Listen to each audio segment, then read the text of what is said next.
asalaamaaleykum wa rahmatullahi taala wa barakaatuhu mbokk yi ñuy topp di ñu déglu à travers Al Quds Cherif TV ak Al Mouallim Info International TV fu ngeen mën a nekk à travers le monde ñu ngi leen di ziyaara am mbégte lool ci dajawaat ak yéen pour waxtaan ak yéen ci li nga xam ne mooy la situation géopolitique bi am foofu ci Proche ak ci Moyen-Orient te mu nekk loo xam ne lu lourd de conséquences néfastes ci zone boobu ñi ko seq nag mooy diggante Amérique ak Israël ak ñi ñu àndal ci réewu arab yi contre Iran ak kii di Palestine ak Liban Hezbollah ak waaye aussi Yémen ak waa Irak donc mu nekk loo xamante ne lu am solo la ñu leen ciy dikkal saa su ne donc nag yi war ñu dugg ci information yi rek mooy di ngeen gën a di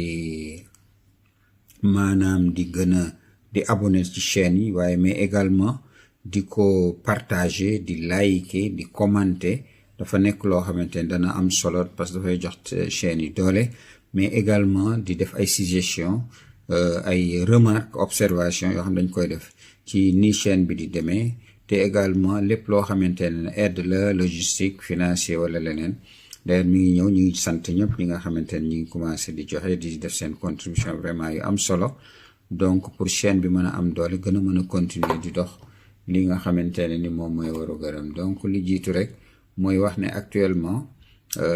tey xam ngeen ne mooy le samedi di 12 juillet 2025 li gën a fës nag moom mooy problème mu toujours xam ngeen Gaza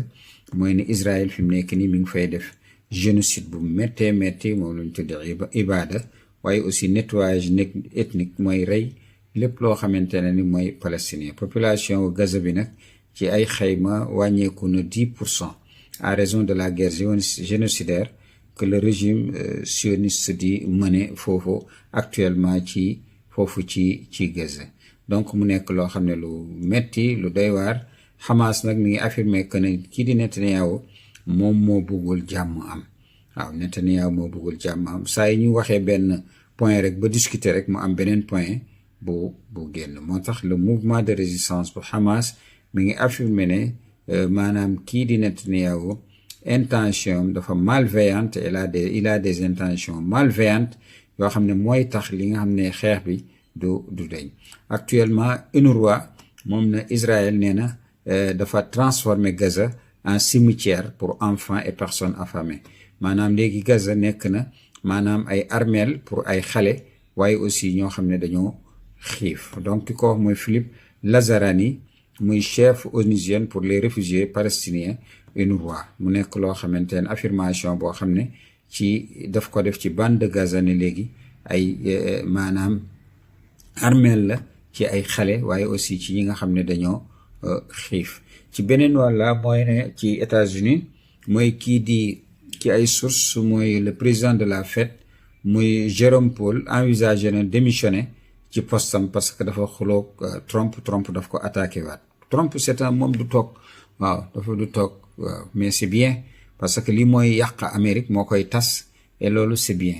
waaw loolu c'est lu koy affaiblir rek Amérique nga xam ne tooñkat lañu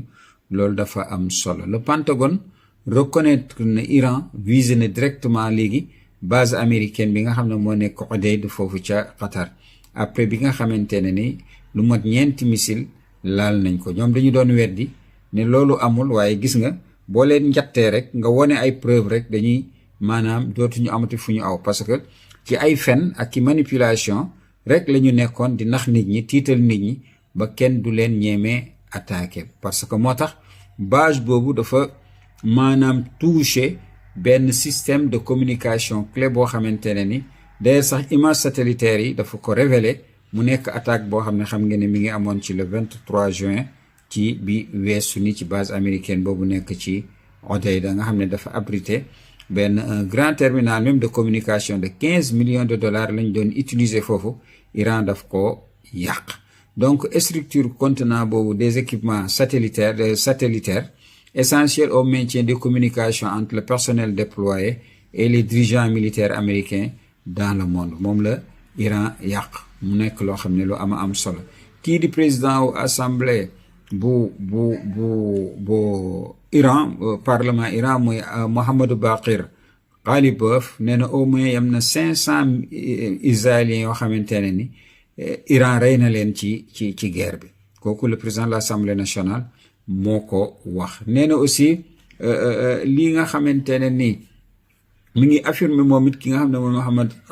Baqir Ghalibaf di président wu Assemblée nationale bi Iran que ne guerre bi boo gisee mu arrêté parce que kii di Israël moo sonn loof mu demandé ñi muy demandé nañu arrêté guerre bi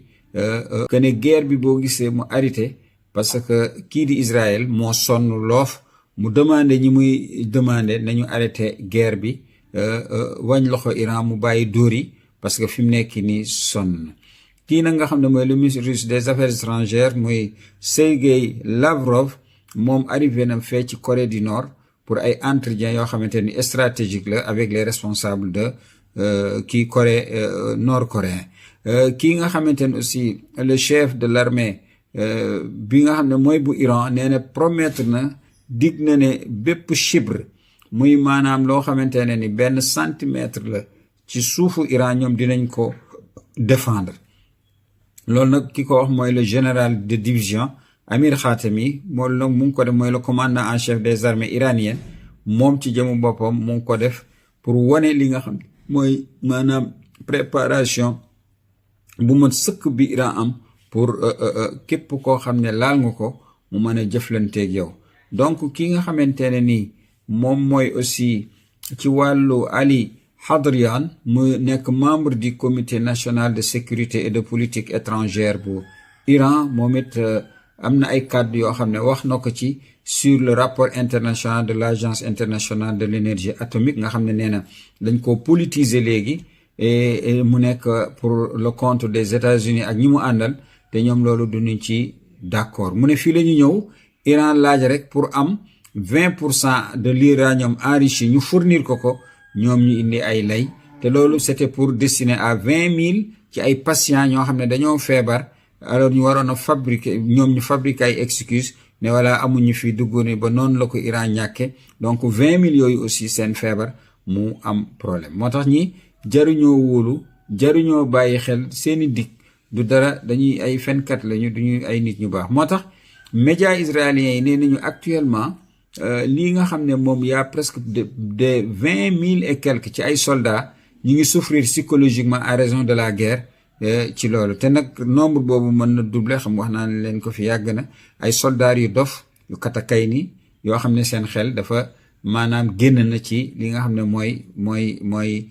ci guerre bi moo ko indi ñu dof xamatuñu lu ñuy def kenn mënatu leen jëriñoo xam nga xel bu fa jógee kenn mënatu ci dara loolu mu nekk loo xam ne lu ama am solo. écrasante majorité wu opinion publique bu Israël ñoom pare nañu pour que guerre bi daal ñoom dañu ne na jeex. donc mu nekk loo xamante ne ni lu ama am solo la. Sergei Lavrov nag bi mu demee ci beneen xabaar bi léegi la ñëw mooy foofu ci Corée du Nord mooy ne mi ngi avertir des États-Unis ak allié wu États-Unis muy Corée ak Japon ci wàllu googu muy contre la création ñu créer ay menaces de sécurité yoo xam ne pour la Russie ak la Corée du Nord. parce que xam ngeen aussi y a une gestation boo xamante ne ni d'une structure wala d'un mécanisme boo xamante ne ni militaire bu nar a lënkale kii di Chine Russie Corée du Nord Iran ak kii nga xam ne moom mooy Pakistan.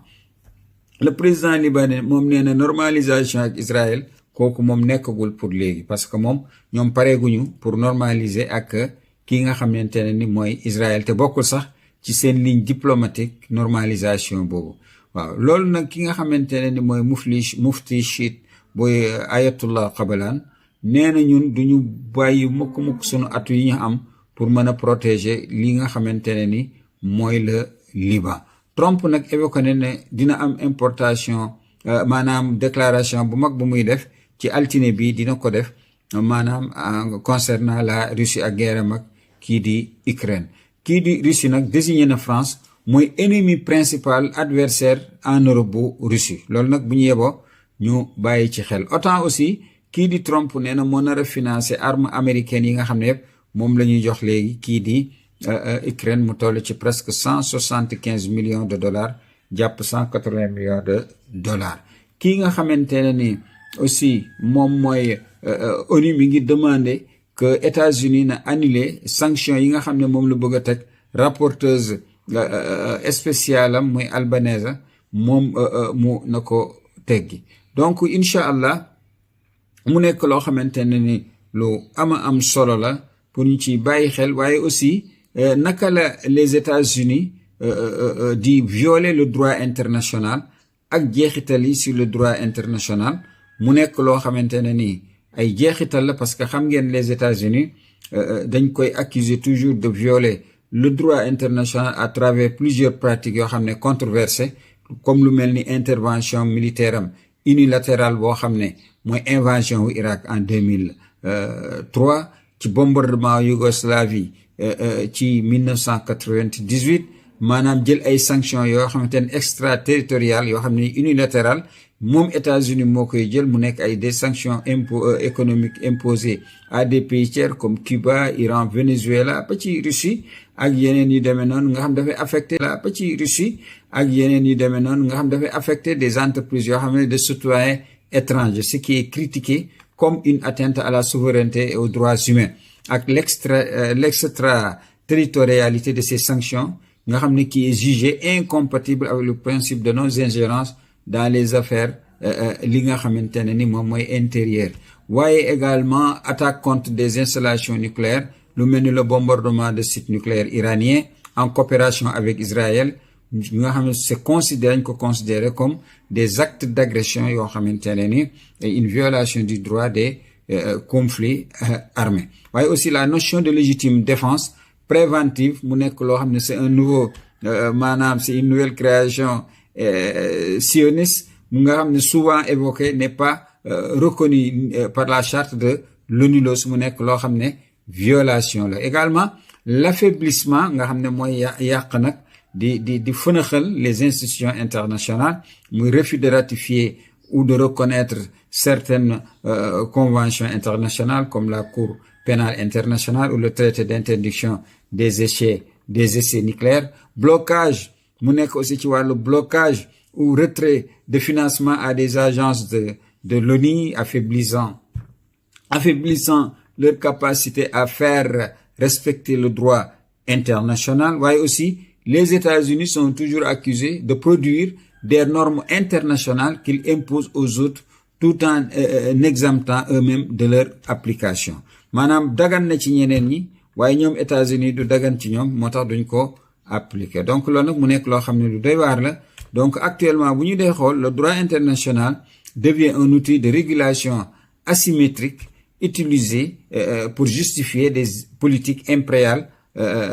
ou économiques yoo xam ne États-Unis moom la def. moo tax ces violations internationales par les États-Unis li muy entraîner des conséquences la yoo xamante ne ni multiples, à la fois sur le plan juridique, diplomatique, mais également économique et géopolitique. mu nekk loo xam ne d'ailleurs par exemple ci conséquences géopolitiques bi, c'est l'affaiblissement de l'ordre international, l'encouragement à l'impunité, montée de l'hostilité bi nga xamante ne ni mooy nekk mondial. conséquences juridiques yi mooy blocage de procédures judiciaires internationales, affaiblissement du droit international. conséquences économiques mooy sanctions réciproques, perte de confiance des partenaires, parce que il y a les raisons, comme on dit, de la confiance et de la fiabilité de Trump ak de son administration. moo tax ñëpp dañuy tiit parce que ñi loo wax ak ñoom loo jëf ak ñoom duñu ko respecter, parce que d'une seconde à l'autre mën nañu changer comportement.